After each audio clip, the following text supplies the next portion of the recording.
Venez les bénis de mon Père, dit le Seigneur. J'étais malade, vous m'avez visité. Amen. Je vous le dis, chaque fois que vous l'avez fait à l'un de ces plus petits de mes frères, c'est à moi que vous l'avez fait. Au nom du Père et du Fils et du Saint-Esprit, Amen. le Seigneur soit avec vous. Et avec votre esprit. Aujourd'hui, 17 novembre, nous célébrons la fête de Sainte Élisabeth de Hongrie. C'est toujours bien quand dans le calendrier liturgique, nous avons des personnes qui sont venues, n'est-ce pas, du cadre politique, du cadre des dirigeants des peuples, et qui ont donné leur foi, qui ont donné l'exemple, n'est-ce pas, de disciples du Christ. Et on a le modèle d'Élisabeth aujourd'hui. On va rendre grâce au Seigneur pour cela et demander la grâce de suivre son modèle, son exemple. Aujourd'hui, nous voulons aussi célébrer cette messe pour le repos de l'âme de Rachel, la tante de notre frère Jacques Dumas. On sait que ces funérailles vont avoir lieu bientôt. Nous déjà, nous prions pour elle, pour le repos de son âme. Commençons par nous tourner vers le Dieu miséricordieux, celui qui nous appelle à la vie et celui qui ne veut que nous pardonner et purifier nos âmes. Prends pitié de nous, Seigneur. Nous avons péché contre toi. Montre-nous, Seigneur, ta miséricorde. Et donne-nous ton salut. Que Dieu Tout-Puissant nous fasse miséricorde, qu'il nous pardonne nos péchés et nous conduise à la vie éternelle. Amen. Seigneur, prends pitié. Seigneur, prends pitié. Ô Christ, prends pitié. Ô Christ, prends pitié. Seigneur, prends pitié. Seigneur, prends pitié. Prions le Seigneur. Dieu, tu as donné à Sainte Élisabeth de Hongrie de reconnaître et de vénérer le Christ dans les pauvres. Accorde-nous à son intercession de servir avec une inépuisable charité ceux et celles qui sont dans le besoin et dans l'épreuve. Par Jésus-Christ, ton Fils, notre Seigneur, qui vit et règne avec toi dans l'unité du Saint-Esprit, Dieu, pour les siècles des siècles. Amen.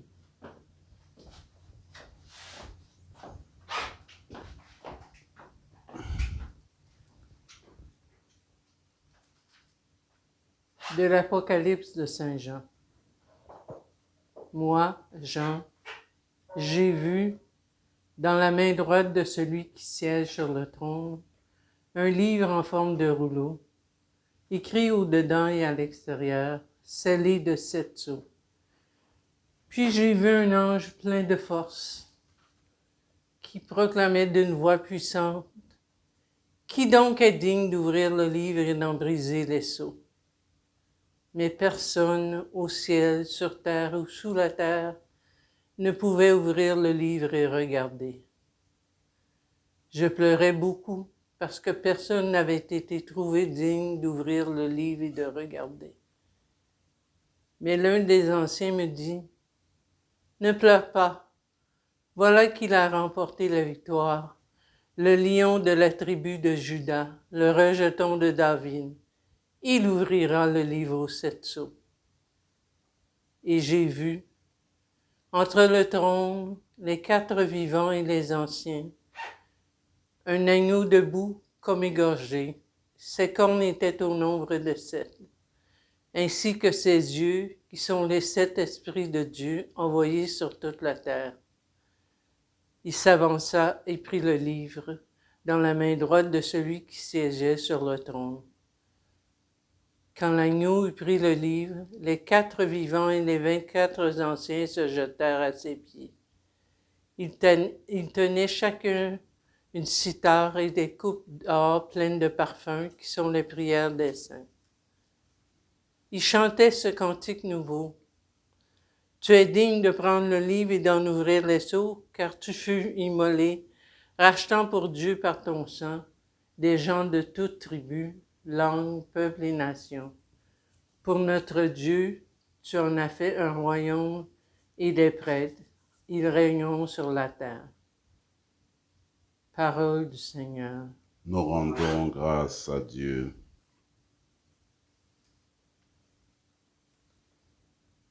Peuple de prêtres, peuple de rois, chante ton Seigneur.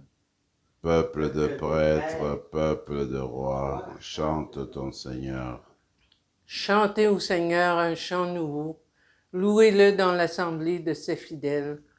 En Israël, joie pour son Créateur. Dans Sion, allégresse pour son roi. Peuple de prêtres, peuple de rois, chante ton Seigneur. Dansez à la louange de son nom, jouez pour lui, tambourin et sitar.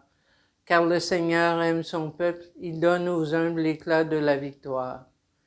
Peuple de prêtres, peuple de rois, chante ton Seigneur. Que les fidèles exultent glorieux, criant leur joie à l'heure du triomphe. Qu'ils proclament les éloges de Dieu, c'est la fierté de ses fidèles. Peuple de prêtres, peuple de rois, chante ton Seigneur. Alléluia, Alléluia. Aujourd'hui, ne fermez pas votre cœur, mais écoutez la voix du Seigneur. Alléluia.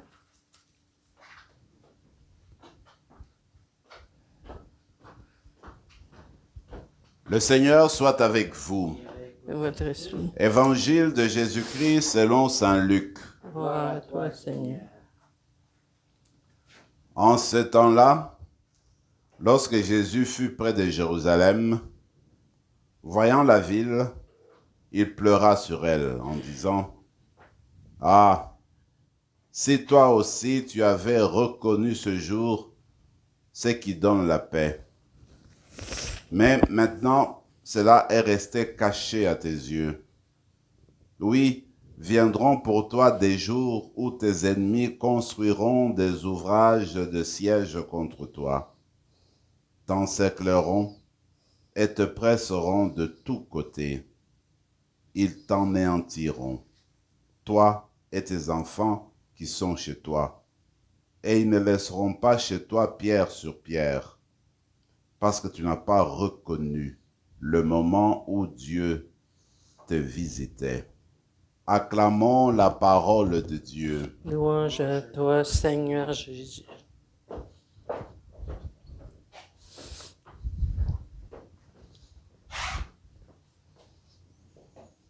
Nous avons certainement l'expérience dans la vie de moments où certaines situations, certains événements que nous vivons, on n'arrive pas à déceler leur sens. Et on essaie de chercher, mais si on trouvait quelqu'un qui pouvait nous décoder les choses, ben, on serait rempli de joie pour continuer paisiblement notre vie. Il me semble que c'est un peu une situation semblable qui arrive dans la vision de Saint Jean, dans l'Apocalypse, le texte que nous venons d'entendre. Jean est devant toujours le trône qui représente Dieu, et voilà que la personne qui est sur le trône, ce qui est Dieu, porte en main un livre qui est scellé avec 7 sceaux. Et ce livre-là est écrit de tous les côtés, d'une page à l'autre. Mais il n'y a personne dans tout le ciel pour déceler, pour ouvrir ce livre-là. Parce que le livre possède, n'est-ce pas, le message de Dieu, le projet de Dieu, les désirs de Dieu, la volonté de Dieu pour l'humanité, pour le monde. Mais comment faire pour savoir ce que Dieu attend de nous?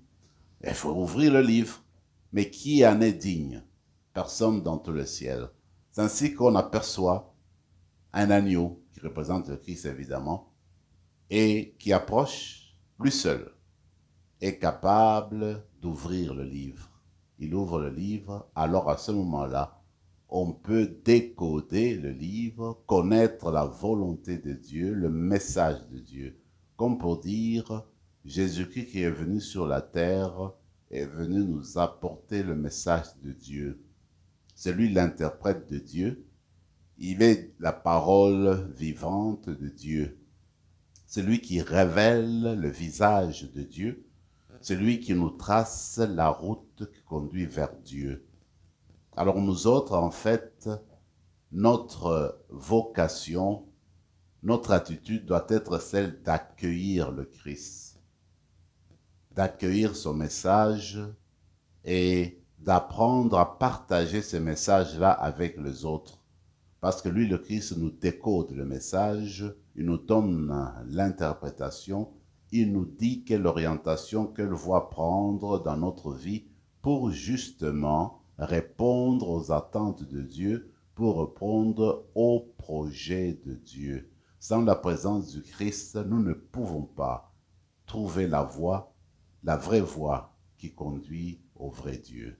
Voilà, à mon sens, comment nous pouvons comprendre cette image que Jean a vue, n'est-ce pas, dans ses visions, qu'il a perçues dans ses visions au ciel.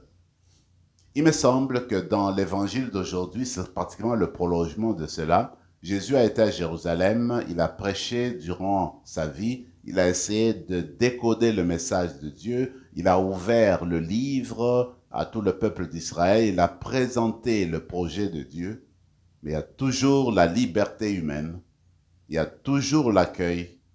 Parfois, nous gardons nos cœurs scellés. Comme le livre était scellé, nous autres, c'est le cœur qui reste scellé, fermé. On ne veut pas s'ouvrir à l'annonce du message de Dieu. Et le Seigneur regarde Jérusalem à la fin de sa vie. Il voit comment la ville n'a pas accueilli son message. La ville lui a tourné le dos. Et pourtant, le moment était un moment précieux. C'est le moment où Dieu visitait son peuple. Et la ville ne s'est pas rendue compte de cela. Résultat, quand on s'éloigne de Dieu, quand on s'éloigne de la vie, on ne peut que marcher vers la destruction. On ne peut que marcher vers la division. On ne peut que tendre vers le mal. Parce qu'il n'y a qu'une seule voie qui conduit au bien. Il y a une seule voie qui conduit à la lumière, c'est la voie de Dieu. En fait, quand je regarde Jésus qui pleure sur Jérusalem, je ne peux penser qu'aux parents qui savent plus ou moins, qui ont l'expérience de la vie, et qui disent à leur enfant devenu adulte quelle voie prendre, parce qu'eux ont l'expérience, ils savent que cette voie-là va conduire à résoudre le problème que connaît leur enfant, leur fils ou leur fille. Parce qu'on est adulte, on ne veut pas entendre ce que papa dit, ce que maman dit. On a la liberté, évidemment, d'accepter ou de refuser. Alors, on refuse, et maman peut pleurer, papa peut pleurer parce qu'il sait que la voie que sa fille prend, la voie que son fils prend, eh bien, ne va pas conduire à la paix, ne va pas conduire à l'épanouissement, va simplement détruire leur enfant. Et c'est ainsi qu'avec Dieu, avec Jésus, regarde, nous avons notre liberté et on refuse d'accueillir sa visite et il sait qu'en refusant, en fermant notre cœur, nous prenons la voie de la perdition, disons que la voie de la autodestruction, parce que loin de Dieu, il n'y a pas de vie, comme je l'ai dit. Ainsi donc, dans la célébration d'aujourd'hui, il ne faut pas prendre Jérusalem pour Jérusalem. Jérusalem, c'est toi, c'est moi. Et le Seigneur Jésus vient nous visiter au quotidien. Demandons la grâce de garder le cœur toujours ouvert, l'esprit toujours ouvert pour l'accueillir, changer notre vie et accueillir le message qui nous vient du livre que Dieu propose à l'humanité, le projet que Dieu propose, la vie que Dieu propose à toute l'humanité. Il me semble que Sainte Élisabeth de Hongrie a fait sa part.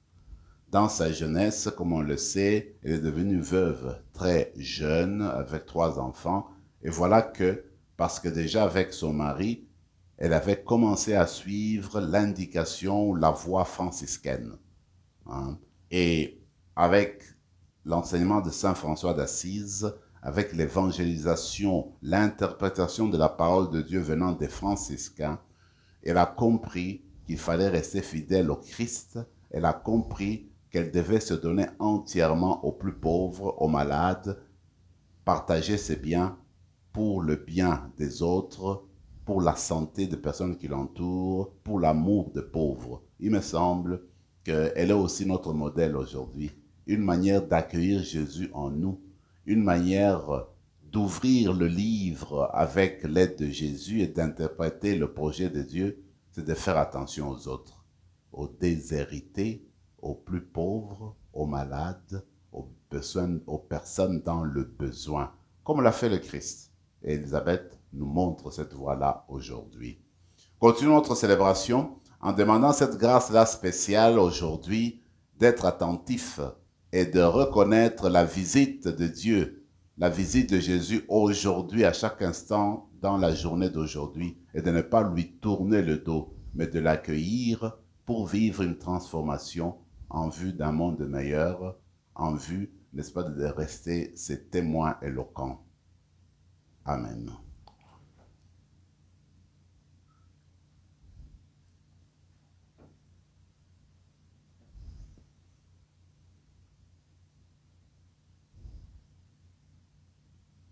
Tu es béni, Seigneur, Dieu de l'univers, toi qui nous donnes ce pain, fruit de la terre et du travail des hommes et des femmes. Nous te le présentons, il deviendra le pain de la vie. Béni soit Dieu maintenant et toujours.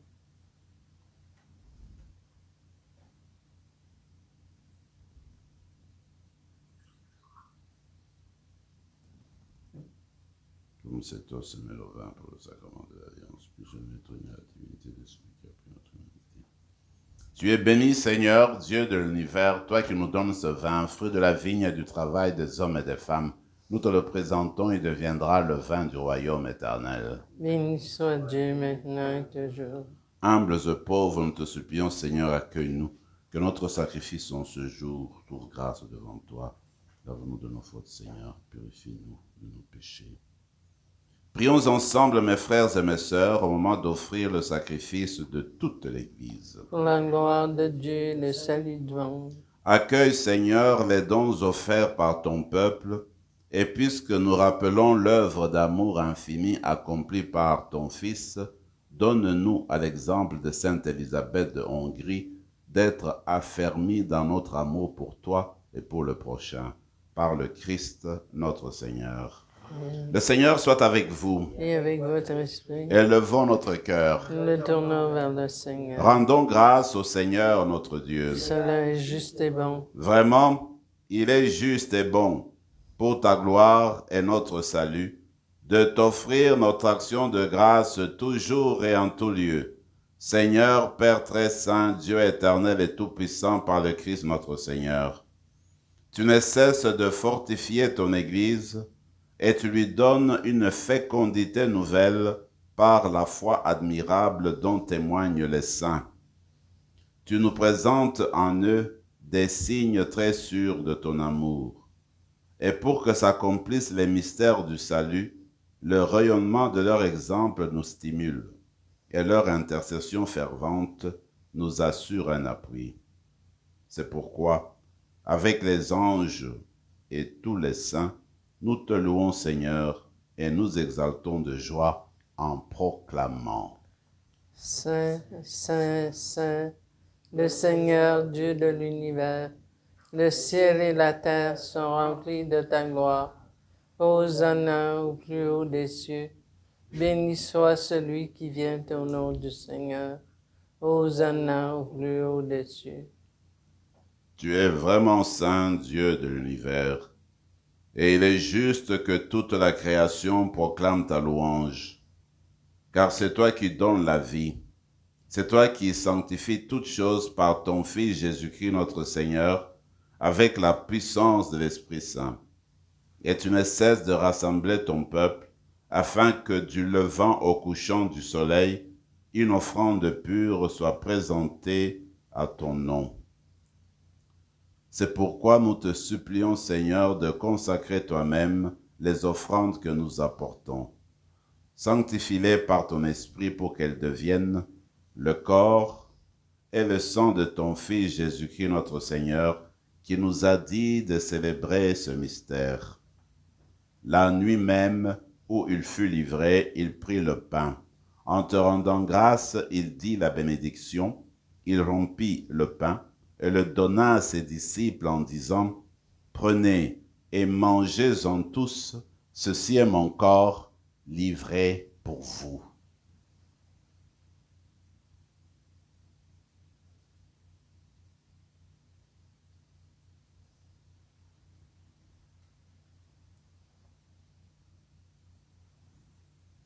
De même, après le repas, il prit la coupe. En te rendant grâce, il dit la bénédiction et donna la coupe à ses disciples en disant, « Prenez et buvez-en tous, car ceci est la coupe de mon sang, le sang de l'alliance nouvelle et éternelle, qui sera versé pour vous et pour la multitude en rémission des péchés. Vous ferez cela en mémoire de moi.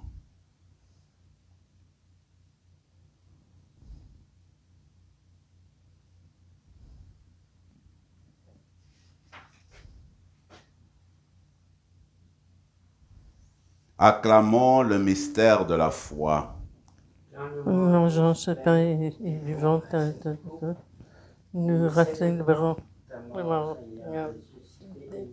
ton nom.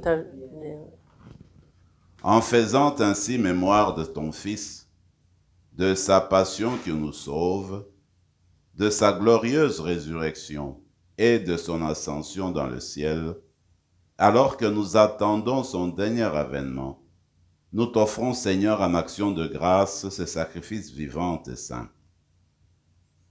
Regarde, nous t'en prions, l'oblation de ton Église, et daigne y reconnaître ton Fils qui, selon ta volonté, s'est offert en sacrifice pour nous réconcilier avec toi. Quand nous serons nourris de son corps et de son sang et remplis de l'Esprit Saint, accorde-nous d'être un seul corps et un seul esprit dans le Christ. Que l'Esprit Saint fasse de nous une éternelle offrande à ta gloire, pour que nous obtenions un jour l'héritage promis avec tes élus, en premier lieu la bienheureuse Vierge Marie, Mère de Dieu, avec Saint Joseph son époux, les bienheureux apôtres, le glorieux martyr, Sainte Élisabeth de Hongrie, et tous les saints qui ne cessent d'intercéder auprès de toi et nous assurent de ton secours. Et maintenant, nous te supplions, Seigneur, par le sacrifice qui nous réconcilie avec toi, étends au monde entier le salut et la paix. Affermis ton Église en pèlerinage sur la terre, dans la foi et la charité, en union avec ton serviteur, notre pape François, notre évêque Marcel, Yvan, son auxiliaire, l'ensemble des évêques, les prêtres, les diacres, et tout le peuple que tu as racheté. Écoute en ta bonté les prières de ta famille que tu as voulu rassembler devant toi. Dans ta miséricorde, ramène à toi, Père très aimant, tous tes enfants dispersés. Pour nos frères et sœurs défunts, et plus particulièrement pour Rachel, et pour tous ceux et celles qui ont quitté ce monde, et d'une manière spéciale aussi pour toutes les personnes mentionnées dans notre cahier paroissial. Nous prions pour elles, pour qu'elles trouvent grâce devant toi. Dans ta bienveillance, accueille-les dans ton royaume, et nous espérons être comblés de ta gloire, tous ensemble et pour l'éternité, par le Christ notre Seigneur, par qui tu donnes au monde toute grâce et tout bien. Par lui, avec lui et en lui, à toi, Dieu le Père Tout-Puissant, dans l'unité du Saint-Esprit, tout honneur et toute gloire pour les siècles des siècles. Amen. Comme nous l'avons appris du Sauveur et selon son commandement, nous osons dire, Notre Père qui es aux cieux, que ton nom soit sanctifié, que ton règne vienne, que ta volonté soit faite sur la terre comme au ciel. Donne-nous aujourd'hui notre pain de ce jour. Pardonne-nous nos offenses comme nous pardonnons aussi à ceux qui nous ont offensés. Et ne nous laisse pas entrer en tentation, mais délivre-nous du mal. Délivre-nous de tout mal, Seigneur, et donne la paix à notre temps. Soutenus par ta miséricorde, nous serons libérés de tout péché, à l'abri de toute épreuve. Nous qui attendons que se réalise cette bienheureuse espérance, l'avènement de Jésus-Christ, notre Sauveur. Car c'est à toi qu'appartiennent le règne, la puissance et la gloire, pour les siècles des siècles. Seigneur Jésus-Christ, tu as dit à tes apôtres, je vous laisse la paix, je vous donne ma paix.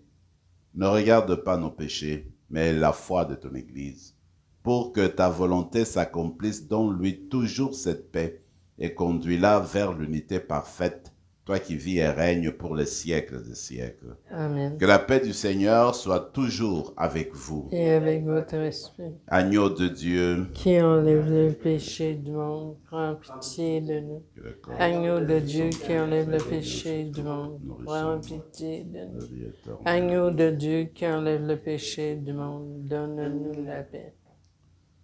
Seigneur Jésus-Christ, que cette communion à ton corps et à ton sang n'entraîne pour nous ni jugement, ni condamnation, mais que par ta bonté, elle soutienne notre esprit et notre corps et nous donne la guérison.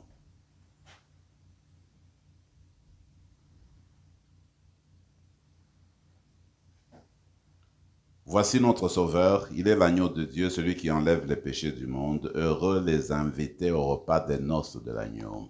Seigneur, je ne suis pas digne de te recevoir, mais dis seulement une parole et je serai guéri. Que le corps et le sang du Christ nous gardent pour la vie éternelle. Amen.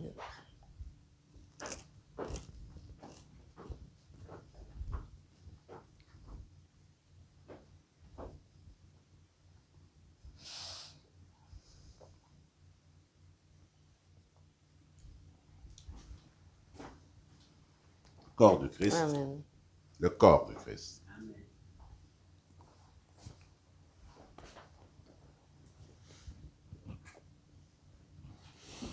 Prenons quelques moments de silence et de prière dans nos cœurs.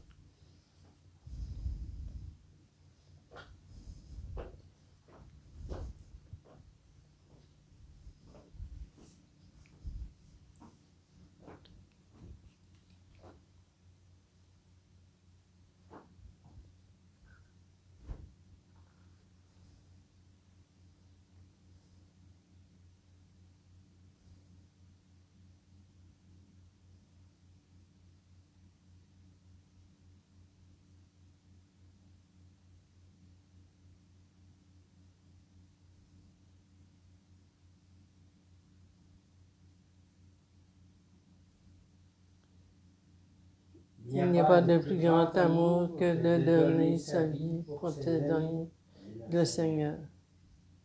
Prions encore le Seigneur. Tu as refait nos forces, Seigneur, par tes saints mystères, et nous te prions. Donne-nous de suivre les exemples de Sainte Élisabeth de Hongrie, qui te manifesta un attachement indéfectible et servit ton peuple avec une charité sans limite. Par Jésus le Christ, notre Seigneur. Amen. Le Seigneur soit avec vous, Avec votre esprit. et que Dieu Tout-Puissant vous bénisse, le Père, le Fils et le Saint-Esprit. Amen. Allez dans la paix du Christ. Nous rendons grâce à Dieu.